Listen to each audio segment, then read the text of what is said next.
And we're back. We didn't do the countdown. We didn't do anything. This is ridiculous.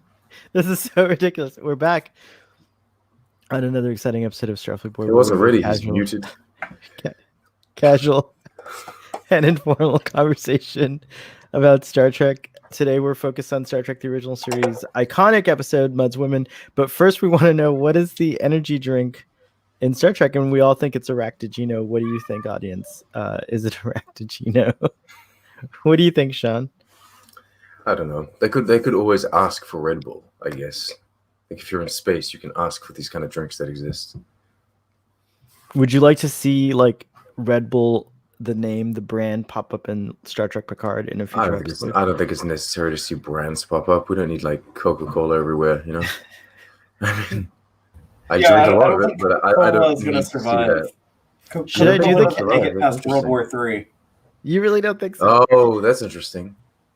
A lot of these big corporations. Yeah, a lot of these big corporations shut down. During World War III. Guys, audience who were with us last night on Starfleet Boy After Dark on TQIF, which starts out at 8:30 with Fathery and then ends with Fathery again on Starfleet Boy After Dark, which is pretty cool. I'm the Father, alpha you put and in the omega. You put in the hours, dude.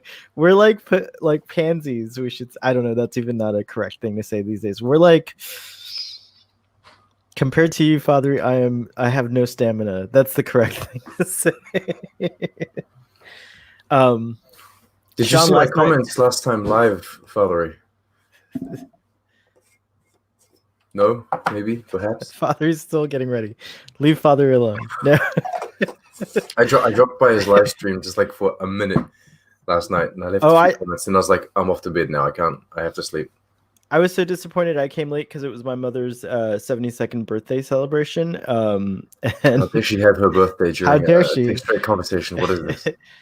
And so I missed the beginning, but I was like, oh man, I missed Trek on the Tube. That sucks. But we talked on Starfleet Boy After Dark about Bill and Ted Face the Music, but we didn't mention the director, Dean Parisot. I don't know how to say it. Parisot. I like that. It sounds good. Anyways, bad Starfleet Boy for not knowing, but that's the director of Galaxy Quest and a lot of other stuff. Yeah. So now I'm not surprised why it's so good. I actually asked. So there's PJ and then there's Nick, which are people that the product placement. I asked them if I should watch Bill and Ted, if I should know about this, and both of them responded that. That's what we call an unsolicited shout out on Starfleet Boy. Okay, carry on. Both of them pretty much said that if I haven't seen the Bill and Ted movies at this point in my life, then I don't need to go back and watch them. Bullshit! Everyone needs to watch them. Yeah, that's okay. Ooh, all right. 2 against 2. And just so you know, the doctor, I actually had a long conversation today with the doctor about the Bill and Ted series, and we were reminiscing how great it is. Wow. So the doctor and Emma were disappointed. One of the things they were sad about, he even has a shirt for this movie, is that they can't see it in theaters because we can't hear anyways. You know, I might be seeing Tenet in theaters, hopefully. Is that the timey-wimey? Is that the timey-wimey movie? That's the Nolan one. I don't know anything else about it. It's like his James Bond movie. Right, but it has something to do with like time travel. Yeah, I think there's some like time travel gimmick, but it's like a spy. He's part of like some like Secret Service agency type James Bond type thing. Okay. Like Nolan said he always wanted to make Bond movies. His Batman movies were kind of like his Bond movies. Like I would agree with that. I think Dunkirk was pretty fun. Dunkirk was fun. It was great. It was like it was intense. I was so like it was fun. I know what you mean. It was like a movie experience. Yeah, it's true. It got a lot of negative responses. Did it? Hello, Robbie. I felt like I was the only person I know who like didn't love Dunkirk. Hello, Immortal. Well, online they're talking about Dunkirk. It's not about. It was a lot of the actors. I'm gonna just say hello to all the Trekkies that are joining. That was so passive. I apologize. Hey guys, Saturday greetings. We're here to talk about. We are here to talk about Star Trek. We can talk about anything else. Don't worry. I know, but Mud's Women, we lose our audience every time we go off topic. I joke, we start off with like 10, when we started because you guys brought the audience. Thank you very much. But it went down to 5 because we started talking about everything else. So we got to keep on. I got to like pay attention to the audience. Okay. You know, I'm an Orion slave boy to the audience. Just saying. But I do want to go. I do want to go back really quickly to say that also, just once more, it's really tragic what happened to Chadwick Bosin. We kind of found out while we were on the air last night, so I didn't we were doing something else, and so I didn't have a chance to like really look into it. But then when I woke up this morning, it was all over the news and everything, and it's such a tragedy. And so rest in peace, Chadwick Boseman. And there's a really great clip of him meeting his fans on the Jimmy Fallon show that I tweeted about. So if you have a chance, go check that out. It's really awesome. And then one more thing. This is also an unsolicited shout out, but tonight is TOS Saturday night on Twitter. If you follow this hashtag, you can meet a bunch of cool Star Trek original series enthusiasts who watch episodes in sync, but just tweet about it instead of what we're doing. So it's a live tweet, I guess, a live tweet viewing party.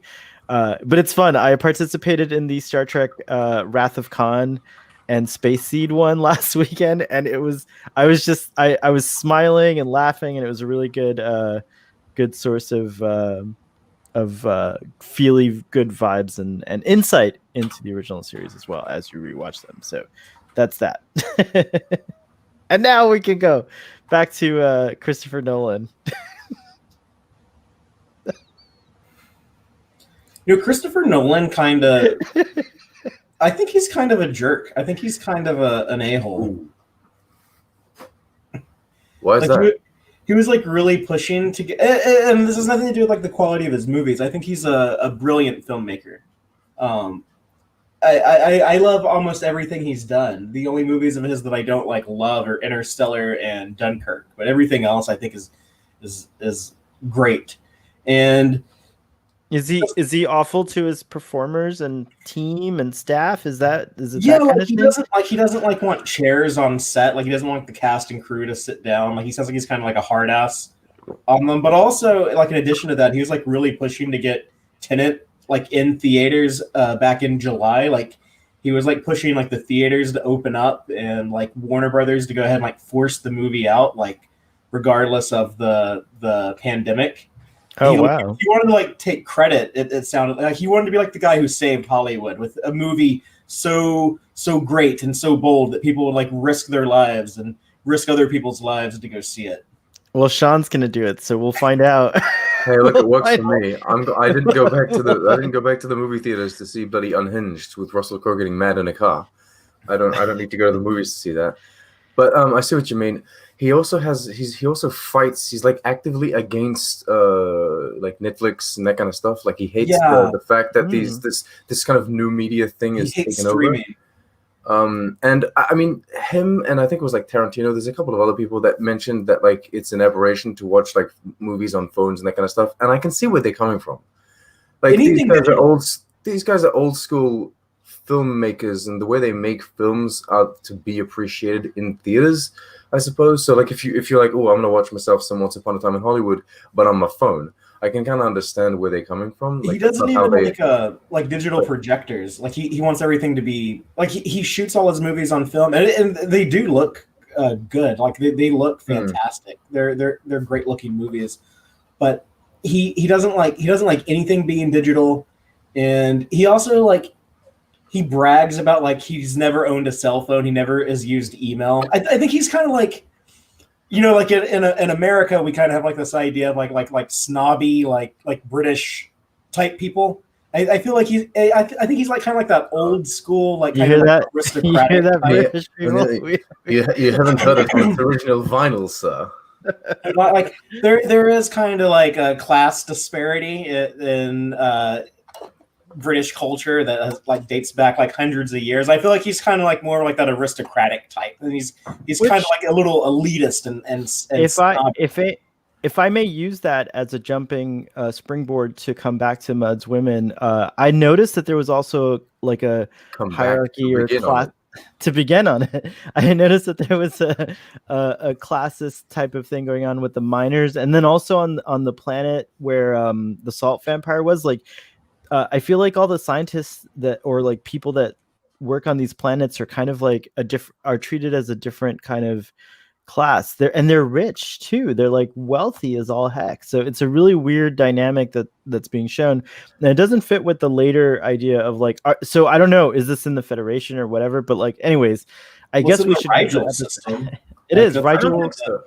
It's like Rigel 15 or something like that, or Rigel 12. These guys are Federation citizens, right? These guys are Federation citizens. Well, yeah, are they? We don't really know. Nothing in the episode tells us. It's explained that these guys, they would be, unless they've gone to the outside of the Federation, but they've gone to this planet to get rich. That's the point. I don't see why they would be on that planet otherwise. It's an inhospitable environment. It's the wind is blowing. There's dust everywhere. It's horrible. But these crystals that they dig up are worth, these lithium crystals. They're worth so much. Cool. Right? I think this is the first mention we get of dilithium crystals and how they work. It's not dilithium, it's lithium. Lithium, sorry. You're right. Lithium crystals. And lithium circuits. Right, it's true. But they're worth a lot. So it's I don't know. It's like this is what they're doing. This is their gold rush, I suppose. This is their Klondike. Wow, I tricked you into getting on track. This is so great. I mean, to answer the question, like, are we gonna have an episode summary? Is it gonna happen? Is there gonna be an episode summary? I've never heard Sean do an episode summary live. You should do it on the spot. Sean, I've never been like on a stream with him and he do one. I don't think. I'm putting you on center stage. I've gone center stage. All right. I'm gonna try to do this brief. I always try to do these brief because I know that not everyone likes these summaries. Perhaps that's wrong. The USS Enterprise and Captain Kirk are chasing this kind of rogue vessel floating around in space. He's dodging asteroids. He's fleeing. We don't know what's going on. The ship blows up, but they manage to beam on the ship's captain, Harcourt, Fenton, Mudd, and these three women, which are you would think passengers, but he describes them as cargo. And so the episode starts to explain. We start to discover that this Harry Mudd guy is he's essentially off to wed these three ladies. He's basically selling them as wives to. I got the impression that it was like a, I don't know. The closest thing I could think of is like an arranged marriage racket. It is an arranged marriage, like a racket, perhaps more akin to a mail order bride thing, which used to happen. I don't think that happens. I'm not sure if that happens anymore, actually. The episode takes the time to really make sure you understand that the three women are not only okay with this, but they are happy with the situation that they're in. Right? They're not happy. They do seem to have like some kind of pressure, but yeah, I know what you mean. Yes. Well, sorry, I'm interrupting you. There's dialogue where they explain that they had shitty lives and they didn't like the situations that they were in, and so they desire this to be off, married to someone and what have you. Anyway, can I interrupt one more time? Go. I really could relate to those women. I desire to be married. So if there's any rich minors out there listening to this podcast, I don't take pills. You should specify. You really need to specify. You're saying minors, like MINERS, and not MINORS. Oh my gosh! Yes, sorry. Yes, people that mine. People that mine things like diamonds and gold and dilithium, whatever it is. And if you're rich, I am looking for you. Just letting you know. Thank you for the clarification, Father. Anyways, carry on with the summary. You're doing a great job. To be honest, not much happens. They burn out their lithium crystals. The Enterprise burns out its lithium crystals in the chase, so they find themselves in a situation where they do a whole hearing for Harry Mudd because he's piloting a vessel without having the proper authorization, and so they don't take him to the planet where he wants to go with his precious cargo, but they end up going to a lithium mine. and it so happens that there are 3 miners on that planet, and Harcourt Fenton Mudd thinks that he can kind of pull his scam, I guess, or continue on with his trade deal, but just selling these women to these guys that are on the planet. And then it kind of flips it on you, and right at the end of the episode, you learn that these women, they're happy, I guess, to do this. They're intelligent. They're not just cargo, and there's this whole subplot or main plot, I don't know, where they're taking special little magic pills that make them appear young and beautiful, and very, very attractive. They're even kind of changing all of affecting how the crew responds to them. And in the end, in the most fairy tale corny way possible, you learn that she didn't need to take the pills at all. She was given a placebo at some point, and she still looked young and beautiful. She physically changed by taking a placebo, and it was all about self-confidence. And so that's the message. The message is not only does she physically change. Oh, sorry. I got to interrupt real quick. Like, not only does she like physically change, but also like makeup appears on her face, and like her hair gets messier or it's all self-confidence. It's all you need to believe in yourself, and you will have the makeup. That's how it works. Oh my god! And then we don't know what happens to Fenton, to Mr. Mudd here. He probably gets I don't know. Does this episode deserve a follow-up in Star Trek Picard or followed up on? What do you mean? Like, they've done like 2 sequels to this. Yeah, there's an animated series sequel, and there's an original series sequel, and then there's like 2 Discovery. Well, 1 Discovery and then 1 Short Treks. I hated all the Harry Mudd stuff when I was a kid. I wouldn't go so far to say I hated it, but it wasn't interesting to me. For now, what are obvious reasons? Because they had no effect on me. The Mudd's women, they were just. That's funny. As a kid, this used to be one of my favorite episodes. That's amazing. Two of the 3 of Mudd's women like really stirred something in young child kid fathery. But the well, just like as an adult, like I've become like more critical. I love season 1 of the original series. It's one of the best seasons of Star Trek ever made. It is so important that like Star Trek started off like so good right out of the gate and almost instantly became like this cultural icon. No one had seen something like this before. This season of television is historic. That being said, like, this is probably my least favorite episode in season 1 of Star Trek. I don't know. I might change my mind on that as we continue to go through it. But yeah, like this is definitely a weaker episode.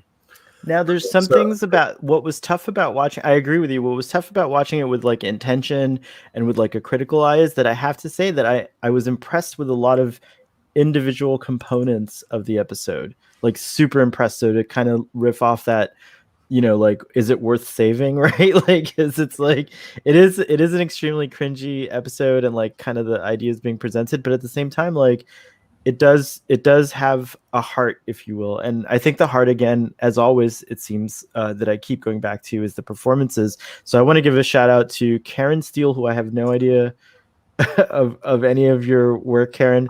But Karen is still, let me see if I have this correct here. Let me see. My IMDb failed, guys. I had Karen Steele up.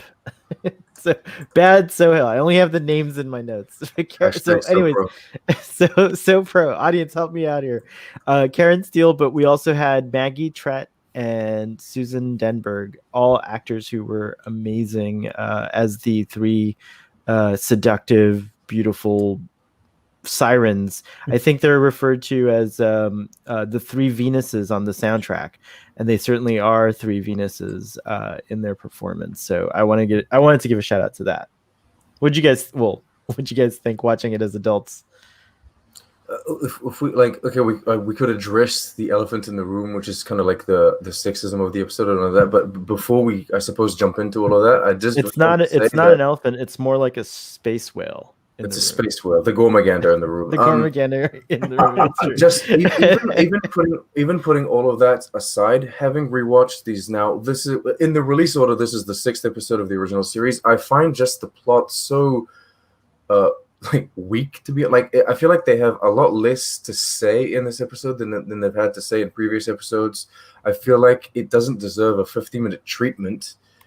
And as a fan of science fiction and of like these crazy new concepts and these new ideas that science fiction and space exploration can bring forth, this one doesn't stir any of that in me. I mean, there's a planet with a couple of miners that are digging up crystals, but other than that, the only kind of science fiction element is basically just full-blown fantasy, whereas she can physically change her appearance by boosting her self-confidence.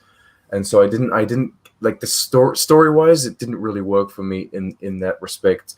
Then, of course, there's the controversial aspects to it.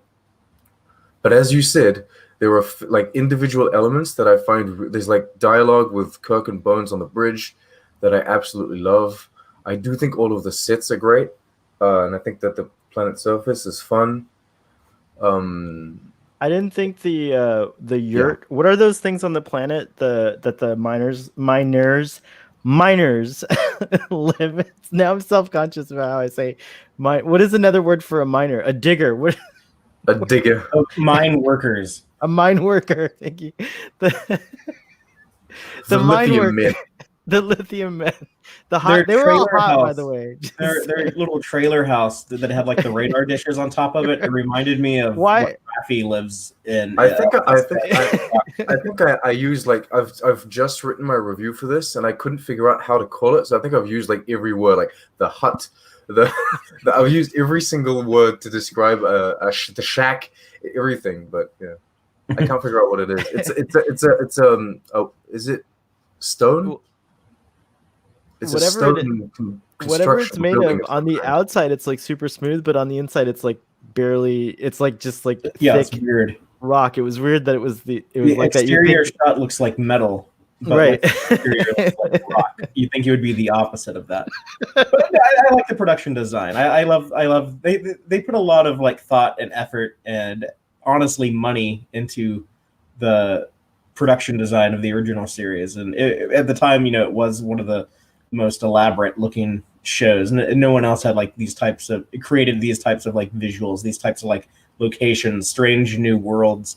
I think the episode is like stronger in the first half when there's like this mystery of who is this Leo Walsh guy, and these women like they don't want to be like medically examined, like what's going on, there's some type of secret. And then by the way, that's a great scene in sickbay. I took note of that, and I loved it when she was standing under his sensors, and also just throughout the episode, Bones just like trying to figure this out, but he's like that whole scene when he and Jim and Spock's kind of listening in or having an exchange about it, and at the end of the scene they both agree that they have no idea what the heck's going on. Like they're so overcome by the sexual energy or whatever it is. I think it goes too far though. I think like excuse me, I think like when Dr. McCoy says that when she says like, "Oh, you're not going to examine me, are you?" and he's like, "No, I wouldn't trust my." He pauses. And yeah, that's why I have good line of dialogue. So look, I have this up here on the screen, which is camp versus cringe, and we're going to talk about this a lot. I actually took that scene as campy, not cringy. So it's funny to me that you guys found it cringy. Like that's interesting. Well, I don't know how you. Okay, you guys are older than me, so maybe you guys relate more to. He's an ageist. I am. You're an ageist. Maybe you guys relate more to how television was made before, but I have this, or maybe it's just me. I don't necessarily look for like camp or cringe, or I just take things as they are in universe. This is what happens, and I feel like this kind of dialogue doesn't fit the universe at all. Maybe that's like a retroactive view now that we have a greater Star Trek universe that's been established, but I feel like this kind of line of dialogue isn't professional, and it doesn't even reflect how people would think. in that time, right? But except that's how people did think in that time. Well, not in our. You mean in the future? Oh, I thought. Oh, sorry. Yeah, I got all wrapped up there. Sorry. It reminds me a bit of what we talked about previously, Starfleet Boy, with The Enemy Within, and I think I said that episode had aged problematically. Is the way that they would. This one does. You talk about it today in today's language. Yeah, this one also does, and it's just like a little, I think, lack of consideration. Like the writers, like they didn't. A lot of these things, like we talk about now, like they just didn't consider those things. It wasn't something that they thought of or talked about. Do you think, in defense of the writers a little bit, because I also think that, and we have to go back to Starfleet was so unprepared, but I have to go back and see who wrote this episode if you don't already know. But in defense of the writers a little bit, I even as a child, I did get the sense that Harry Mudd was a villain. I don't know where the lovable villain came about. I mean, I do get that he acts charming and he knows like what to say, and he's like he seems to have like a good intention, or at least he's always despicable. People do seem to like Harry Mudd, but he's always a scumbag. Like every episode. And I think the show tries to portray him that way. There's that awesome scene when he meets Captain Kirk for the first time, and Kirk's just like writing notes on paper, and Harry's trying to convince him not to press charges or whatever, and he's just like, but you're a liar. You understand how we are to each other. Like Kirk just shuts him down, and I love that. Like it kind of establishes right there that Kirk doesn't tolerate Harry Mudd. Like he doesn't tolerate villains, and we certainly know that. And his kind. His kind. In that respect, I think Discovery did a very good job with Harry Mudd. I understand that some people are kind of mad that they took the time to bring back a character which maybe should have been left, where he was. But in that respect, I think they did a good job because Discovery brought back Harry Mudd. They still made him charming and quirky and funny, but that was what was terrifying about him.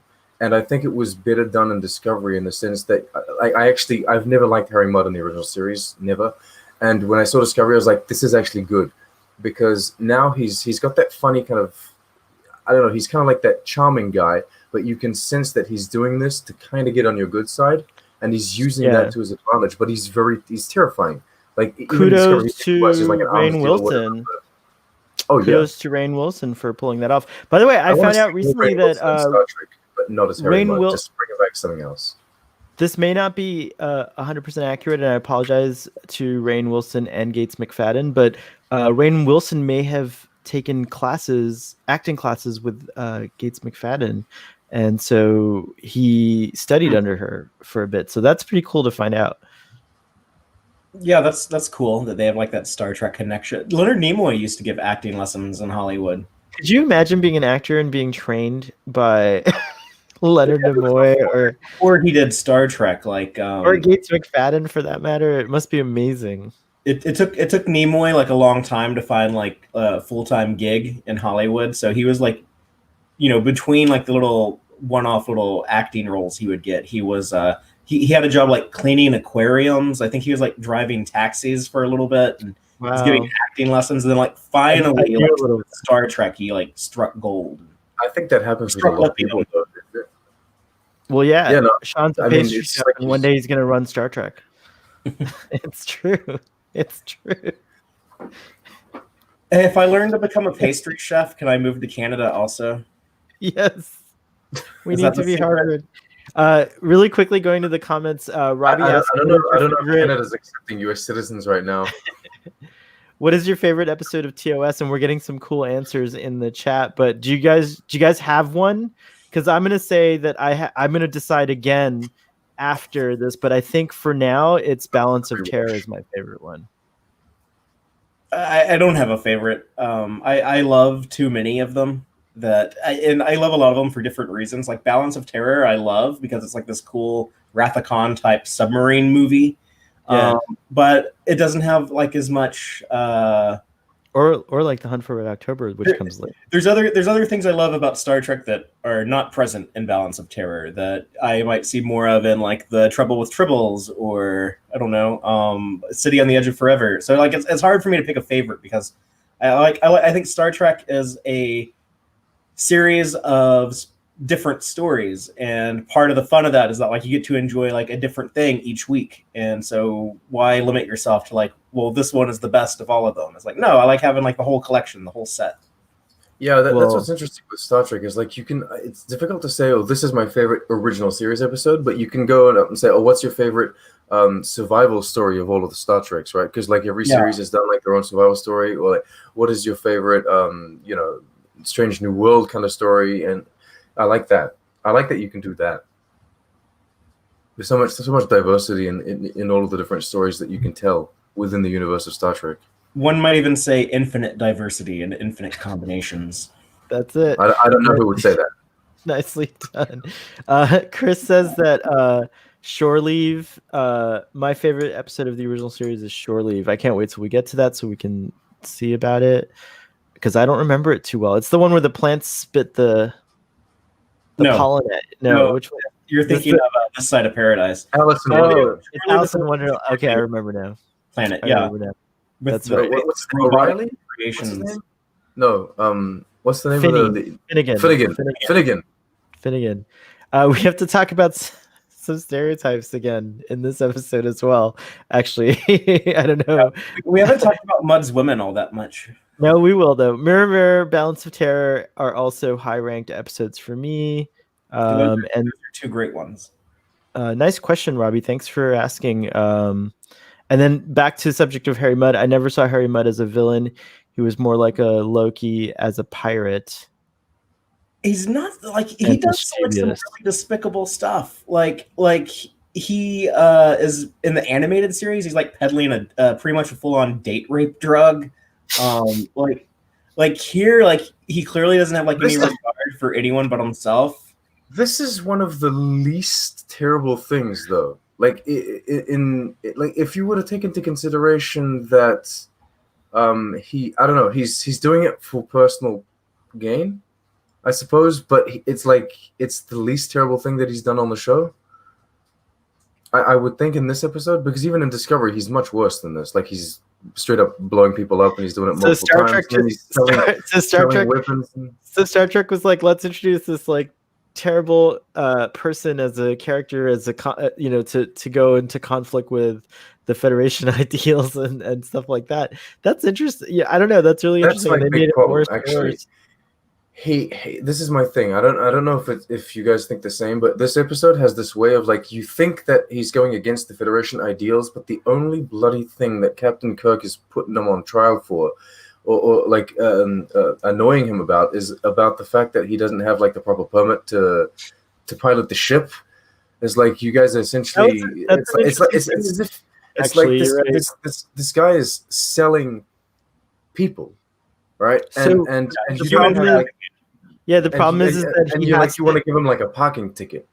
Captain Kirk has to play by the book in this situation, because in that earlier scene when he kind of lets Harry know that he sees through his deceptions, Harry Mudd is like kind of a difficult villain, because he is charming in the sense that he's got a lot of knowledge of how the law works and how so he can really like play at you if you're not well schooled. But we all know that Captain Kirk was a pile of books with legs, so he's up against a really good adversary here. But that's the part that I thought was interesting about this, is that like Captain Kirk does get him on a ticket, basically a parking ticket, but it's his only choice, because Harry Mudd's fabricated this like web of like defenses against the actual crimes that he's committing.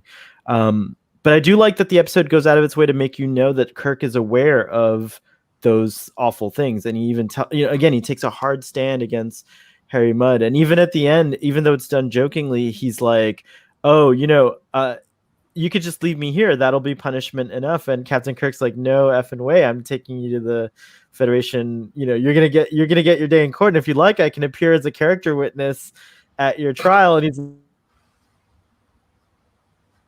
we've lost him. Oh no. Yeah, but the line is they'll throw away the key. Yeah. Did you guys lose me? Yeah, but you're back now. Okay. Back. I don't know what I was saying, but I finished the thing that I think you were saying.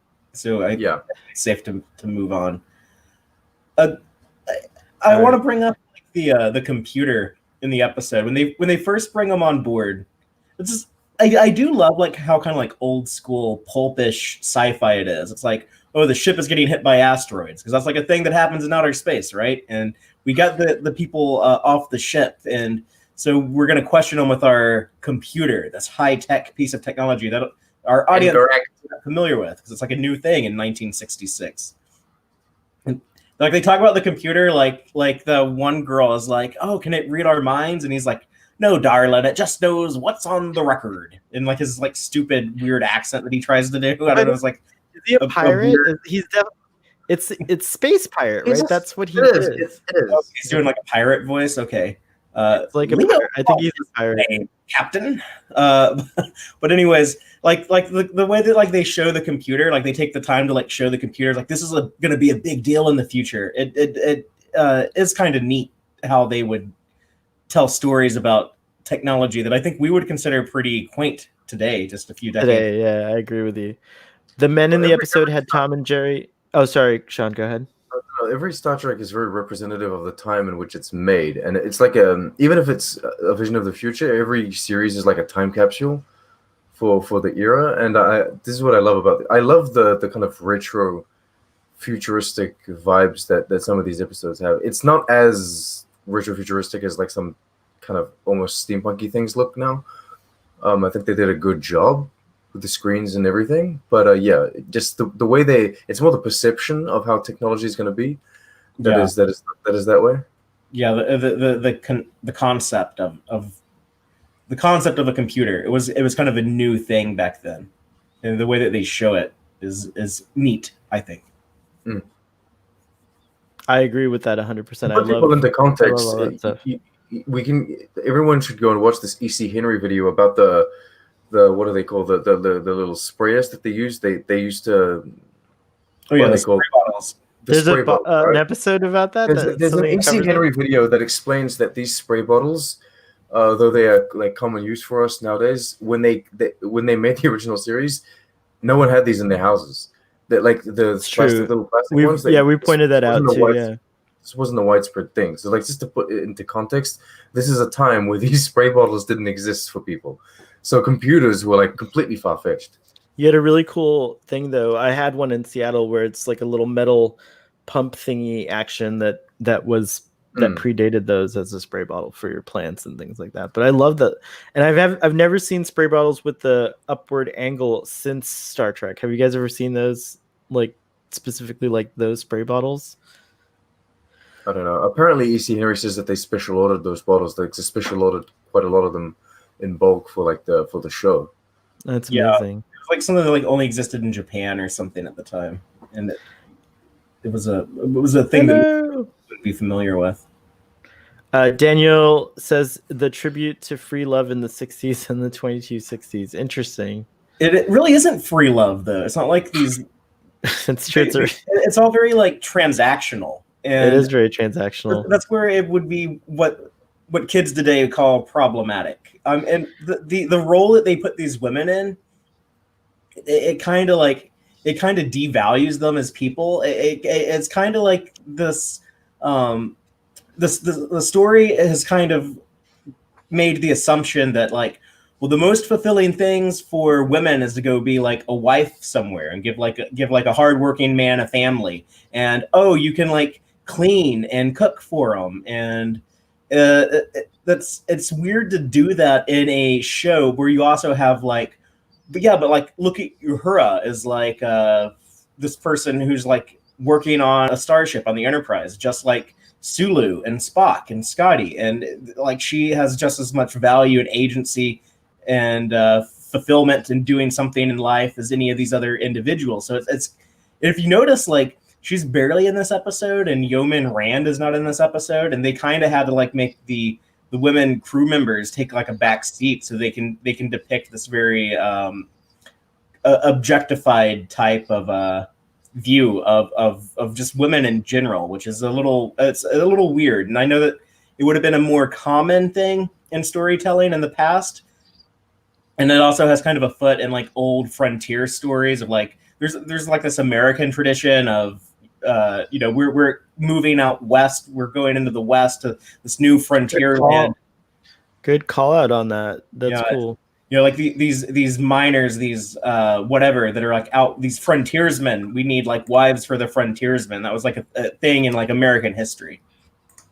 Larry Nemechek, because I've been discussing this episode with him. He said literally this. He said, "Woman for Seattle loggers in the 1890s on the frontier." So that's what he was referring to. And so if you look that up, they had this thing where like they were like, oh, you got all these men that they're out in the wilderness and they need wives. Like, who wants to go be the wife of said man that he needs to have his meal cooked. He needs to have his supper when he comes home from work. And so some woman that didn't have much options in life, they would go and do such a thing, But yeah, in space in the future, you're like, I don't know. Like, I want to get back to the writing and all that stuff, but you guys are making me like wonder something weird, because like, okay, I was gonna bring this point up earlier, but like in the Salt Vampire on M113, it's just the Doctor and his wife. They're the only people stationed at this archaeological site, right? And now on this planet, on Rigel 12, there's just these. It seems like there's only like a handful of miners, like 3. There's only 3 people on the whole. There's 3 guys, and they have on the whole. What's that? And they have all the lithium. Like they have all the lithium. Yeah, Scotty. Why can't Scotty and like John Farrell, the guy that looks like Steve Buscemi, like Scotty and John Farrell, and then we'll give Sulu something to do too. Like, why can't like the 3 of them like beam down and just like dig up some lithium? But that seems to be a tradition in Star Trek and TNG of the episode with the. Why don't they have extra lithium on the ship though? They've got like 4 crystals. If they go out, it's God damn it! Now we're gonna drag ourselves. We're gonna half impulse our asses to the next bloody star system to go get some rocks. It's ridiculous. You see, there's a lot of good questions. Like, why don't they have extra lithium on the ship? It's true. They said that they had like a backup circuit, but it blew out also. Oh, maybe. I guess what I'm trying to say is that like there is all this weird financial transactionary, like money is in the Federation. Like, I don't know. Like, is TNG responsible for creating the no money thing? Like, was that a retcon? I think it's more perception than anything else, because Star Trek has always had money. Star Trek 4 is the first time that they. Oh, you're right. But they straight up say like, oh, they used money in the past. Like they. To me, it works better if you think of it as just like, well, on Earth, people don't use money. Humans don't use money, but like other people do.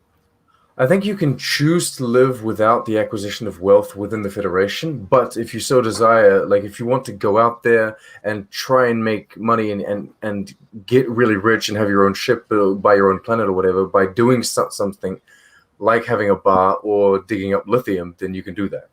Where that falls apart for me is that means, though, that each human alive has to have a provisional bank account worth $1 trillion, because for you to be able to live in the means that like humans seem to live, where they have like unlimited like capacity to do everything, which they don't actually. Picard shows us that Raffi doesn't live the same way as Jean-Luc does, and so Admiral Clancy doesn't live the same way. Like people still live in different ways.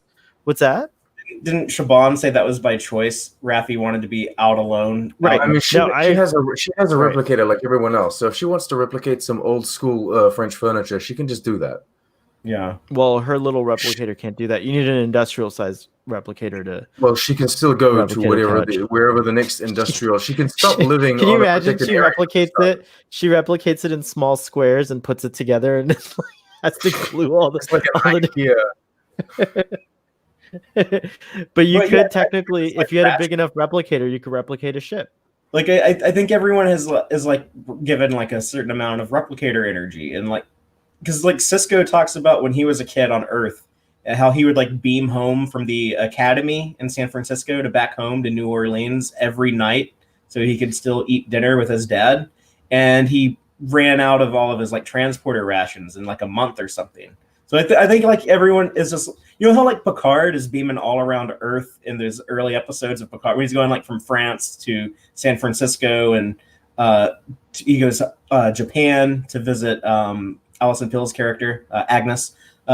When he's doing that, like I think, oh yeah, like Picard probably has like this. Here's how much transporter activity you can do, like each year, and he's just like using what he has allocated to himself.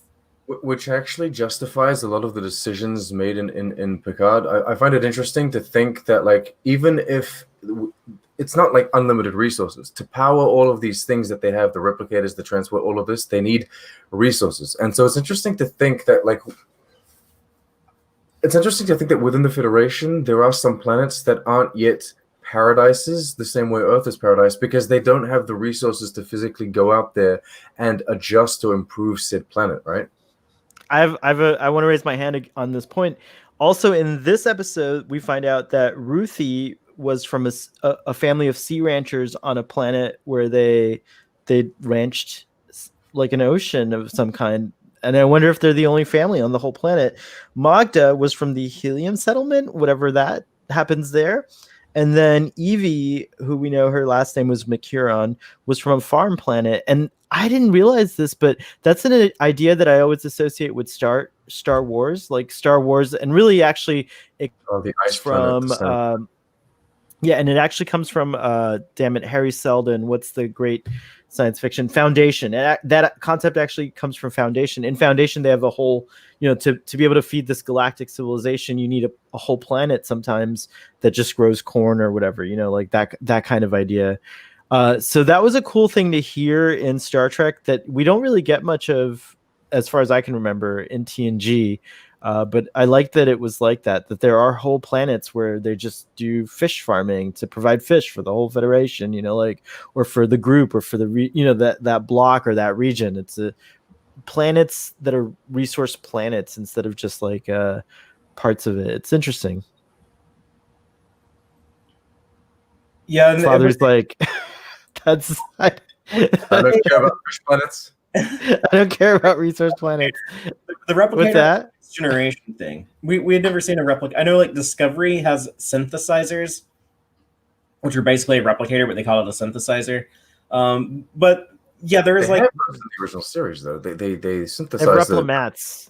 Are they called replimats? No, that's the thing. Slot. But they have ice cream delivery systems. This is a food slot.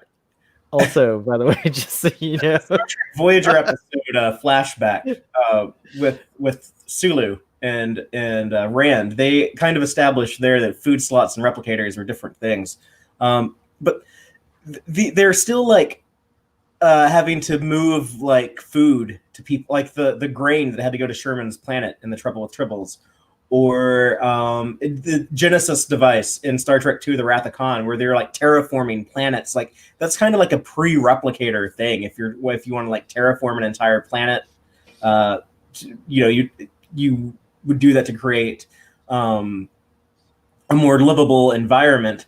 That would be like a higher necessity if the replicator doesn't exist yet. The replicator, whether it's available freely to everyone or not, to Sean's point, does have a high energy cost, I imagine. Like if you're replicating all this, so it might still, those resource planets might still exist, maybe, like somehow. Like maybe Andorians are like, nah, we don't like replicators as a society, as a people, and so they still have this. So it's interesting to find out, like, does Star Trek Online do any of this? Like, kind of is any of that evident in Star Trek Online? Like, could you visit like a sea rancher's planet or a farm planet or things like that? Is that something you can do? Not that I'm aware of. Isn't Star Trek Online just wars? Like, oh, we've brought back this species from the Star Trek universe, let's fight them. Isn't that I'm very judgmental. I wish Star Trek Online had those things, guys. That would be cool if you could go to a farm planet. If you could go to Evie's actual farm planet, that would be really neat. Star Trek Online. Just her name is Eve, not Evie. Oh, sorry, that's right. It's Eve, but Mud calls her Evie. That's right. I forgot about that. Evie, me darling, take this pill. I wanted to go back to what you. By the way, Emma's here in the chat. She said just dropping in to say hi. Say hello, Emma. All right, go for it. I'm sorry. Back to what you were talking about earlier, in the way that I don't know how you said it exactly. I can't remember it, but the way you said like that they devalued the female characters in this episode, And I almost think it comes down more to the way the episode was directed than the way it was written, because the way it's directed, kind of assuming they have no value, they have no worth. You know what I mean? It's strange the way that they put that really, really cringy music every time the women are there, and I found You found the music to be cringy. I thought it was amazing. Yeah, the music doesn't bother me. Oh, yeah. Really? Yeah, that's a shocker to me. I'm shocked. This is one of the only episodes so far that I didn't in this rewatch that I really didn't like the music that they were using, and I think there's like there are less problematic or less awkward ways to show the impact that these women have on the crew than like ass shots. I found that it was the directing that kind of devalued them. It's like it's not we're gonna film their ass, woohoo. Wow, I really need to check myself, because this goes back to camp versus cringe, where I actually enjoyed those shots because I think it's campy. Like I thought they were intentionally done to be humorous. The moment the actress behind Selena Kyle was 18 in Gotham, they filmed her ass. The moment 3 seasons she's underage, they never film her in a sexual way. The 4th season she's 18. She's in leather. They're filming her ass. I have to admit that I know what you're talking about, but like looking at my body now in the mirror, I wish when I turned 18 that I had shown my ass on an episode of something, because I had a much better ass. That's your choice. Such a thing. But you're saying you're discounting that it's. What about the actor's choice? Today, I think it's a different story than back then. I do think it was exploitative back then, but I think today, women, when they show their asses, are a little bit more involved in the decision than perhaps these actors were. I just think there are better ways. There would have been better ways to show the impact that these women have on the crew, and I'm assuming they also have the same kind of impact. The impact of ass is very big, Sean. I'm just letting you know. I'm sorry to let you know this. Maybe not for you, but it's very big on a lot of people. No, I don't. I'm just telling it like I see it. It's a good thing. Here, I'm gonna put Fathery in between us so that you're not mediate. He can mediate when we start. I'll get you. There's a lot going on in the comments. Very cool discussion going on in the comments. I'm actually a little distracted by it, but I want to keep it on task because I think this is one of the most interesting discussions we've ever had on Starfleet Boy. You're right. You're right. Stress free about the yum yum comment. It's almost flipped now, isn't it? No, the yum yum comment was terrible. That's one of the worst things I've ever seen in my life.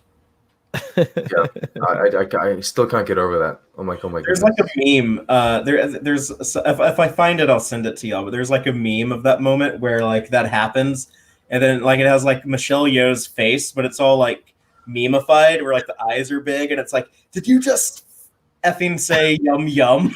She says something cringy too to Wilson Cruz. She says Poppy in that one scene where the whole pansexual that whole moment scene with I don't like that moment either. So much cringe in Star Trek camp versus cringe. We got to do a poll, I think, on Twitter after this and find out. But to be fair, the original series has more of an excuse in the fact that it came out 50 years ago. It's not an excuse; it's a dispensation, is what I would call it. Yeah, maybe it's like it gets a pass, I guess. It gets an 8. Or perhaps, yeah. It's less that, yeah. Some people have like a hard time watching like older film. Like I've heard, speaking of Larry Nemeczek, I've heard him like describe it as like some people are like allergic to like older content from like before they were born, and it's kind of unfortunate because there's so much like brilliant material out there. Dating back to like Citizen Kane and the Wizard of Oz and like stuff from the 30s. And but like some people are just like not used to watching that, I guess. I'm kind of an anomaly because even though I was like born in the 80s and watched like a bunch of like 80s and 90s stuff growing up, I also like watched old stuff like the original series or Lost in Space. And so I don't really find it like as jarring. But I think this episode definitely I hadn't thought about some of the things that Sean was saying was cringy, but now that like I'm thinking about it a little more after he mentioned it, and I can definitely see how like the direction has also not aged well, along with the writing. The music. I'm gonna maintain my firm stance about the power of ass, guys. I'm sorry, like yeah, I will not be convinced. You don't like? Is it like the music when they have like the close-ups and it's like blurry with the Vaseline on the lens, or is it the music where like the asses are like going down the corridor, like the bum bum bum bum bum bum? Yeah, I like saucy music. There's this saucy music that almost feels more. I'm not gonna say jazz, but it doesn't feel like the Star Trek music that we've had so far on the show. It really feels like that's it. It's like we're gonna put this lounge music, right? This sexy lounge music to show you how sexy these ladies are, and it's like you could have done that. Keep talking because this is the music that I love. No, that's the good music. Episode. Yeah, the good music. Good music. Listen how good that is. That's Fred Steiner. That's Star Trek music, and that's music that we've had in all of these episodes so far. There you go. He's even got the twinkle in his eyes. Look, guys! Suddenly, I'm transforming into a beautiful young man, ready for my mine worker husband. This is not the music that I'm complaining about, though, because that's kind of the score that we've had so far in all of these shows. It's like when they did that Trek on the Tube lounge music. I don't know. Are you a mine worker? Trek on the Tube. No, what about you, Father? Are you a mine worker? John, if you want to buy this beautiful wife I have over here, like I think we can arrange like an exchange or something. I can cook for you, but because I like cooking, not because you asked me to do so. I can't wait to have all your cakes. Married, done. Right, that was an improv, Starfleet Point improv. Run off to a planet together, go eat cakes and mine lithium. I hope our audience enjoyed that Starfleet Boy improv. I know the music you're talking about, but I also thought someone mentioned, I think it was Jeremiah earlier, about all the cartooniness, and I did think of that as well with all these kind of things, like like the the mine workers, or like when they beam onto the transporter and like Scotty is like, what does he say? He's just like like his jaw is on the floor, and then like oh my god, the moment they all arrive and like none of the crew can respond correctly. I do want to point out again, cringe, where the cringe kind of is mixed in with some interesting things. Like that was the very first transporter, like where they saved someone from a ship, and we got this cool scene also that I wanted to mention in the remaster where the Enterprise is flying through the asteroid field, and that whole sequence where Mudd's ship gets destroyed. It's like beautifully done. Of course, the new effects really kind of like update it in a way, but I even remember that being just as intense and interesting. And again, going back to like sort of the ideals of Starfleet, it's totally dangerous for the Enterprise. The whole reason they're in the mess is because they had to extend their deflector screens to be able to safely beam aboard the crew of the ship. And talking about how awful Mudd is, knowing that there's only a limited time and all these things, he still beams over first and does his whole charade or whatever, and then beams over the other three. And then they're stuck in the buffer for the first time.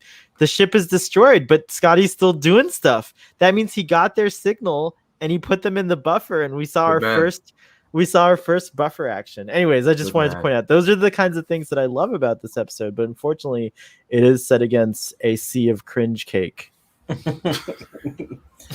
the defense of that moment, in the defense, I was just going to say stuff. In the defense of that moment when they arrive, there is the mystery being established, which is fun. You're like, why did they have this effect on the crew? And you're thinking it's something more. Are they aliens? Are they emitting like special pheromones? Is there something going on which is like a part of a deception or that kind of stuff? And I like that mystery, that intrigue, that, as you said, they drag on for like maybe half the episode, and you're kind of like curious. You're kind of like you're following along with that, and that's where the Kirk McCoy dialogue comes in on the bridge that I really love, which is like, what do you think? Why do they have this effect on us? Oh, are they aliens? I don't know. I asked you first. That's like a weird thing, yeah. That is also interesting that they're like talking about aliens in that way. They've seen plenty of them, but it is really funny. Well, it's cool really because funny. then it's an automatic thought. They're like, we've dealt with all of these different aliens, we've dealt with all these different species, so maybe these ones are aliens too. And then I love how like Kirk is like, I don't follow, and then Bo's like, I don't either. They just lost their train of thought, both of them. I like that. Very cool. Are we getting close? Do you guys have any more notes? Are we getting close to our time of ending on this episode? I'm trying to find it, but there's like a blooper reel from the original series. Just shows like a bunch of bloopers, and I think there's actually a wardrobe malfunction involving the woman in green, Ruth. Oh no, I don't know if we can put that on the on Starfleet.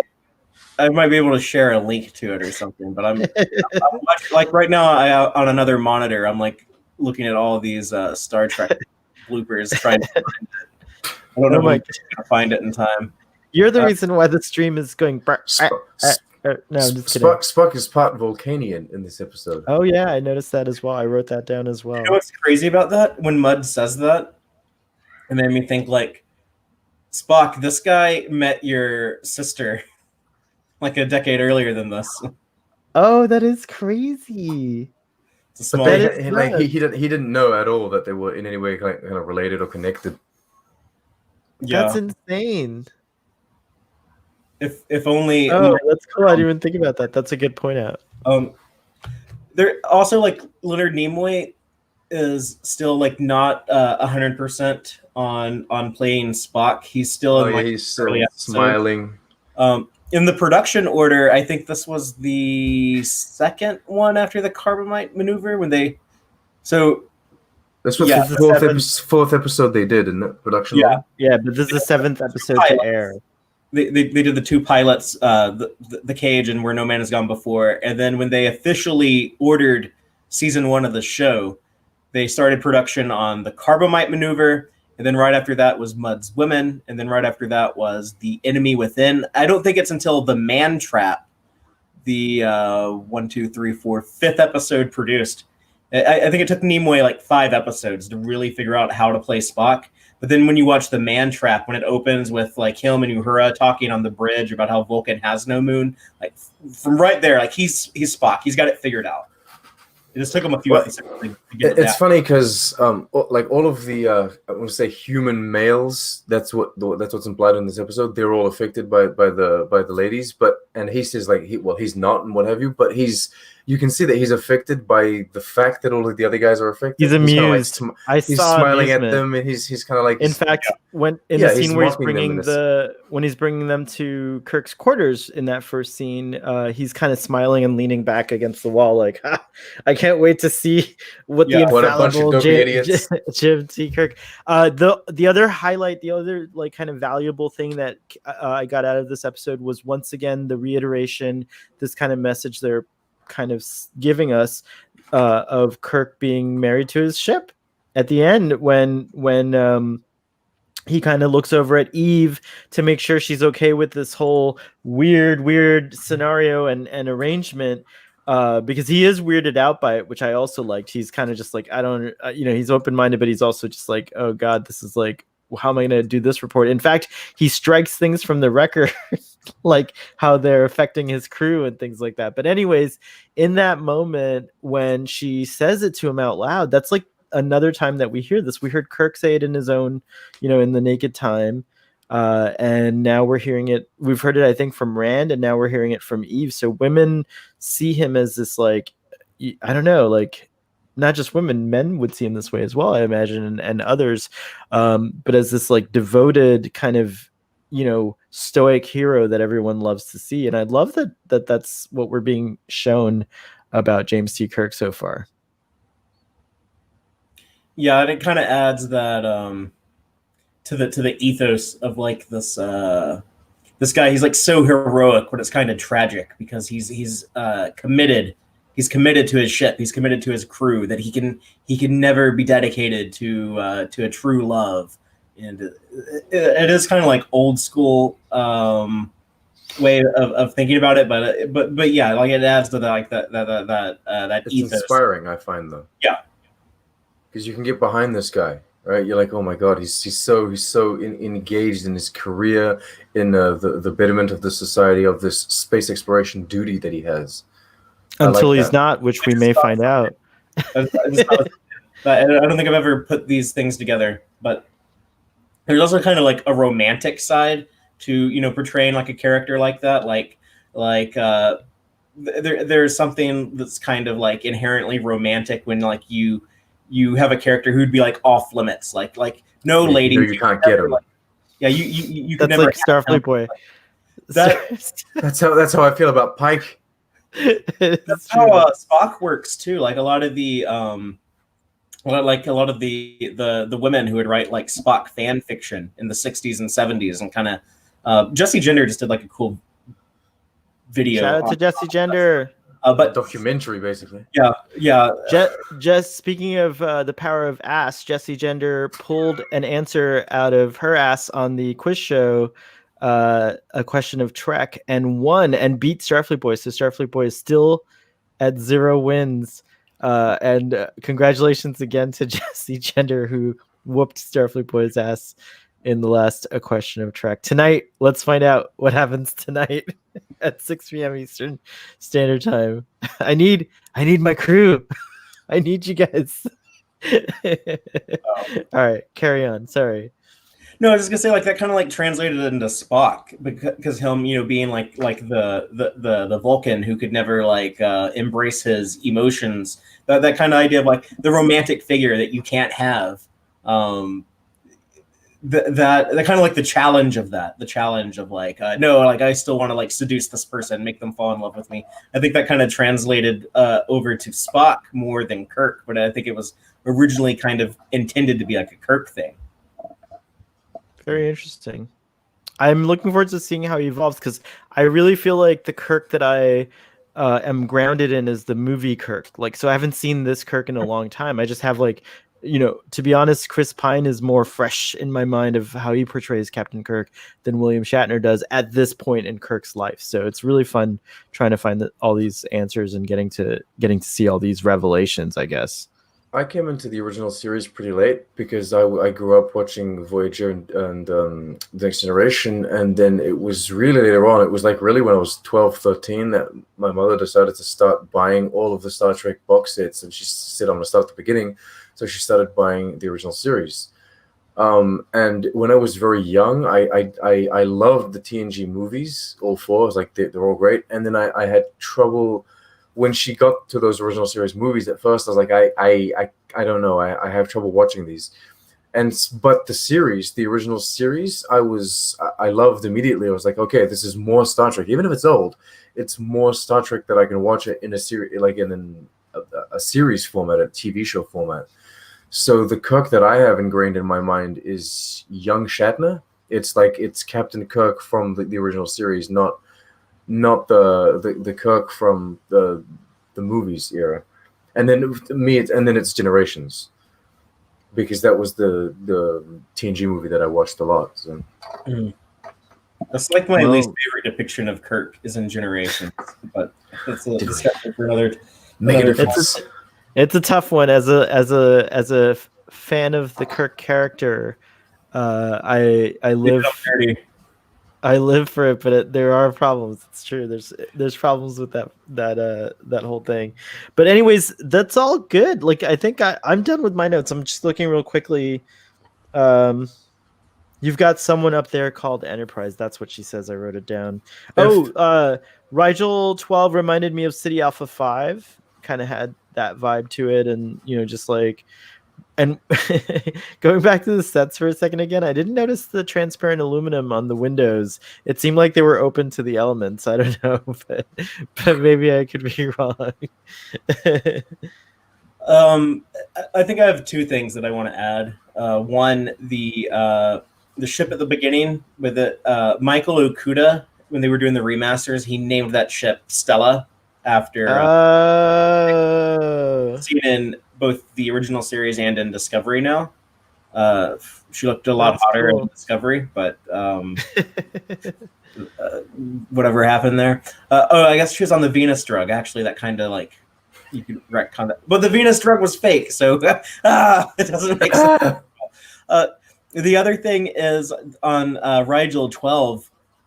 Actually, the Venus drug was doing something because they were all radioactive. So maybe that's another thing we can add to the list of evil maybe she was that... maybe they were radioactive because on their farm planets there was a lot of radioactivity.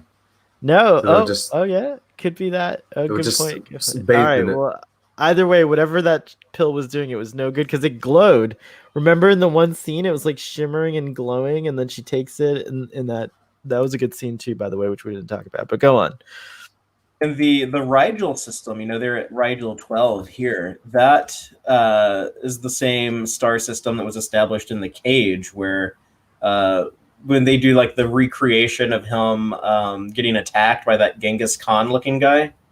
That was on like Rigel 4. Maybe there's so many star systems in Rigel. Like in Enterprise, they go to Rigel 10, and it's just like there's ridiculous star. Is it? I always thought like the nomenclature is like Rigel, and then the planet, the number is the planet's order away from the sun. So it's the Rigel star, and it's like the 12th planet from the Rigel star. Right. So like here we would be Sol. We're referred to as Sol 3. Officially, that's Earth's designation. Yeah, it's just weird that the Rigel system has so many like inhabited planets, and they kept adding new ones to it. What's even weirder? This retcon new planets in. It's fine. Yeah, there's a lot of Menshara class episodes. You're right. Like, and that one, the 12th planet's pretty far away from the sun. So how is it even like? Well, they all have sister planets, and it's true. fine. It's true. It's true. Although now we're finding a lot of these like theorized Star Trek planets are popping up in life observations. It's pretty cool to see that you could have like a third planet, like a planet in the habitable zone could be a giant instead of just like a small planet, or you know what I mean, or it could be like a planetoid. There's all kinds of configurations. There is infinite diversity and infinite combinations, it would seem, of star systems and planetoids out there, so it's pretty cool. We have this preconception or this idea of what like the Goldilocks zone is, based on like the way we perceive space and time, and the way we perceive like biology and how evolution is. But perhaps way out there were like completely different ways. Like maybe there's like an entire life form or like an entire species that have evolved on a planet that would be not in the Goldilocks zone for us, like it's too far out and they've evolved in the cold and that kind of stuff. Like alien worlds to me is just, anything could happen. Anything can happen. It's true. Ellie Goulding. Ellie Goulding could happen. All right, audience, it's time to get your rating on a scale of 1 to 10. And now we're going to give our ratings. I will go first, as is per tradition, because this was a tough one to rate, I have to admit. I'm going to give it a 4. Oh, you read my mind. I will give this 4 placebo drugs out of 10. That is amazing. That is I also give it a 4. I wrote 4 in my very serious official rating system here. Wow. So, yeah, I had 4 written down. I've had this for like 5 days now. So yeah, Dang. The thing is, I don't think that there's all of the problematic, as you say. There's all of these problematic issues that you talk about, but I don't think the actual story saves it either. Like this episode has nothing really interesting to say other than. I do like the moral of the story, I guess. I do like it, but I don't like the way it's executed. But yeah, I mean, like the way that they execute it with like the magic transformation of like, oh, all of a sudden you have like makeup on and like your hair done, and like it's stupid. I think it's explained away on Memory Alpha. I think as like this is how the dude perceives, like this is how the mine worker perceives her, and that's how kind of they explain it. But that's not how the episode was made. It's made to have you like, because Kirk now sees it that way as well. So yeah. I want to know what the doctor's score. He refused to give me his rating earlier, so he seems to disagree with our rating. So, Doctor, please feel free. He would have given it like a 9. He loves this thing. I'm sure of it.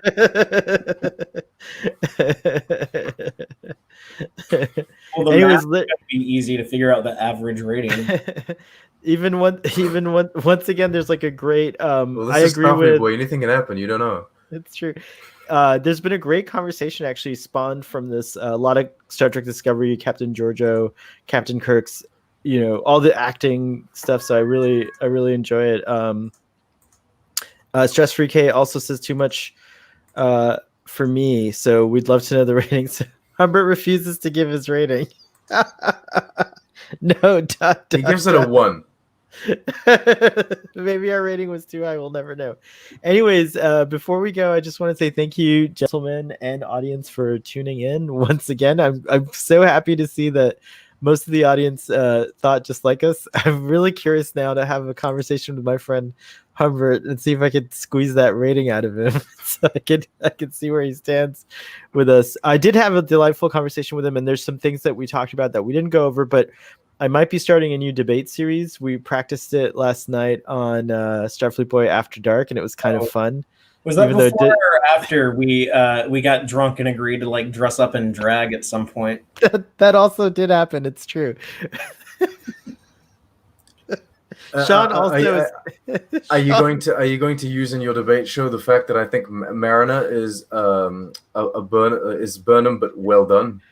We can do that. Could be a topic. We're gonna do all kinds of topics on the debate. It's a debate segment on Starfleet Boy After Dark, so we're gonna be doing those. Oh, well, I won't be. Yeah, but you'll be there in spirit. It's fine. You in the afterplay. Anyways, so thank you, audience, for tuning into our TOS discussion. I hope you will share, if you're watching this and not live, I hope you'll share your feelings about this episode in the comments. And Daniel CEO, I am behind on the comments. I love your comments. Keep commenting, please. I'm not ignoring you. I'm going to go back and answer those comments. And also just passing it along to you guys to tell the audience where they can find you and what you're promoting this week. Okay, you go first, Fathery. Okay. So you can check us out at the Text Trek YouTube channel, where we do live recordings of the Text Trek podcast every Friday at 7:30 p.m. to discuss each week's episode of Star Trek Lower Decks, and we're going to continue that into Star Trek Discovery Season 3. And that's part of the hashtag TQIF lineup that I do with Starfleet Boy. We kick things off at 7:30 Central Friday, and we're followed by Starfleet Boy After Dark. And if you can't catch those live, or if you want to listen to them in podcast format, those are available in audio-only podcast every Sunday.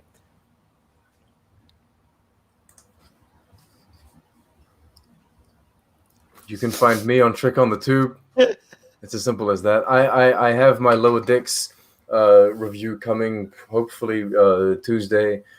And for all of you people that cannot watch Lower Decks, I have my original series review coming for this episode. I'm going to try and stay in sync with the Starfleet Boy discussions here. Oh, I love it. Thank you. So yeah, thanks for taking that. By the way, thank episode.